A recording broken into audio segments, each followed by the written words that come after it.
बाबासाहेब आंबेडकर, माता जिजाई, माता रमाई, माता अहिल्याबाई, माता सावित्री या सर्व महामातांना आणि या सर्व महापुरुषांना मी शेख अजमीना विनम्र अभिवादन करते आणि मी माझ्या भाषणाला सुरुवात करते.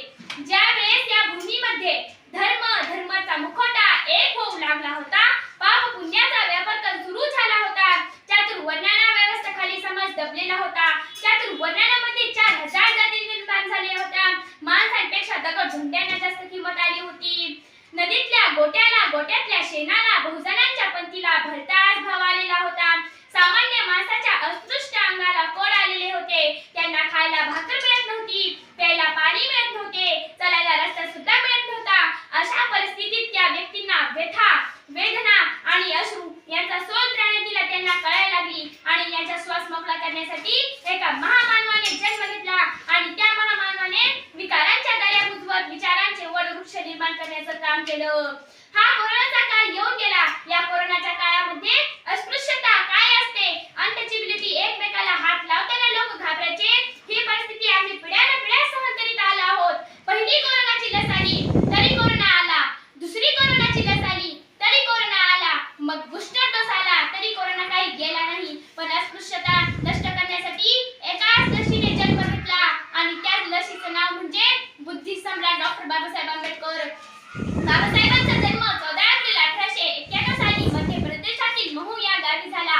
त्यांचे नाव भीमराव असे ठेवण्यात आले म्हणून त्यांना कोणी भीमा या नावानेही हाक मारत. भीमरावांचे कुटुंब मूळचे महाराष्ट्र राज्यातील रत्नागिरी जिल्ह्यात असलेल्या मंडणगड तालुक्यात होते. तेथे त्यांच्या वडिलांनीही यथाविधी मराठी व इंग्रजी भाषेचे शिक्षण घेतले म्हणून आपल्या मुलांना विशेष करून बाबासाहेबांना ज्ञान वाचण्याची प्रेरणा दिली. इसवी सन 1896 मध्ये बाबासाहेब अवघ्या 5 वर्षाच्या भीमरावांच्या आई भीमाबाईचे निधन झाले. त्यानंतर त्यांचे संगोपन मीराबाई यांनी केले. मीराबाई रामजीपेक्षा वयाने मोठ्या असल्यामुळे स्वभावाने प्रेमळ व समजूतदार होत्या. वयाने लहान असल्यामुळे भीमराव त्यांना कॅम्प दापोली येथील शाळेमध्ये प्रवेश घेता आला नाही. घरी लहानग्या भीमरावास अक्षर ओळख करावी लागली. त्यानंतर सुभेदार रामजी इसवी सन 1896 मध्ये दापोली सोडली व सातारा येथे सुरुवातीला एका छोट्या घरात राहिले. त्यानंतर त्यांनी आपल्या पैशाने घेतलेल्या एका बंगल्यात आपल्या परिवारासह राहू लागले. ह्यावेळी भीमरावांचे वय 5 वर्षे होते. हे वेळ शाळेत प्रवेश घालण्यायोग्य होते. सुभेदार रामजी आपल्या दृष्टीने सुयोग्य अशा तारखेला आपल्या सर्वांचे लाडके बाबासाहेबांचे नाव दाखल केले. त्यांना शिकवण्यासाठी कृष्ण केशव आंबेडकर नावाचे ब्राह्मण शिक्षक होते. मित्रांनो, बाबासाहेब म्हणजे कोण? आचार्य आत्र असे म्हणतात की बाबासाहेब म्हणजे बंड, मृत्यू म्हणतात बंड, देहाच्या कणाकणातून बंड थैमान घालीत होते.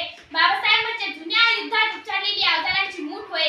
बाबासाहेब म्हणजे धर्म मतदानचा कोथळा फाडून आतडे बाहेर काढणारे वाघनखे होय. बाबासाहेब म्हणजे बाबासाहेबच, दुसरं नाव आचार्याला जीभ तयार होत नाही एवढं सामर्थ्य त्यांच्या नावातच आहे. विचारवंत पॉल यांनी बुद्धिवंत आणि बांधिवंत यांच्यातील तफावत व्यक्त करताना असे म्हटले आहे की जे निवाऱ्याचे साधन म्हणून बुद्धीचा उपयोग करतात त्यांना बौद्धिक कर्मचारी म्हणतात आणि जे आपल्या बुद्धीचा उपयोग चिकित्सा विशेषणपणासाठी करतात त्यांना बौद्धिक कर्मचारी असे म्हणतात. अँटोनिया ग्रामचे नावाच्या शास्त्रज्ञाने बाबासाहेबांना जैविक बुद्धिमंत असे म्हटले आहे. मित्रांनो, 26 नोव्हेंबरच्या रात्री बाबासाहेब निवांत सोफ्यावर बसले होते. क्षणात हसत होते तर क्षणात रडत होते. त्यावेळी त्यांच्या सोबत शंकर आनंद शास्त्री होते.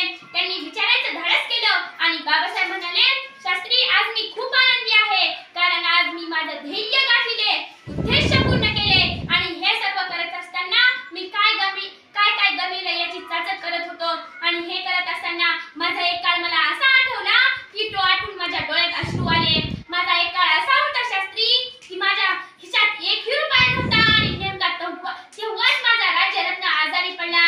त्याला प्रचंड ताप आला होता. तापाने त्याचं अंग फणफणत होतं. माझ्या रत्नावर माझं खूप प्रेम होतं. ते नेमका चालायला लागला होता, बोलायला लागला होता आणि नेमका तेव्हाच तो आजारी पडला. माझ्या खिशात 1 रुपया नव्हता. तेव्हा माझ्या छातीची कवटाळून रडण्याशिवाय माझ्याकडे दुसरा कुठलाच पर्याय उरला नव्हता आणि तो माझ्या छातीशी केव्हा गतप्राण झाला हे देखील मला कळले नाही. सर्व शेजारी पाजारी नातेवाईक सर्व जमले होते. त्यातीलच एक जण येऊन मला म्हणाला, बाबासाहेब, रत्नाच्या अंत्यविधीसाठी त्याला नवीन कपडे हवे. नवीन कपडे म्हणता क्षणी माझ्या काळजात सर्र असं झालं कारण ज्या रत्नाच्या औषधोपचार उभारीसाठी माझ्याकडे 1 रुपया नव्हता त्याला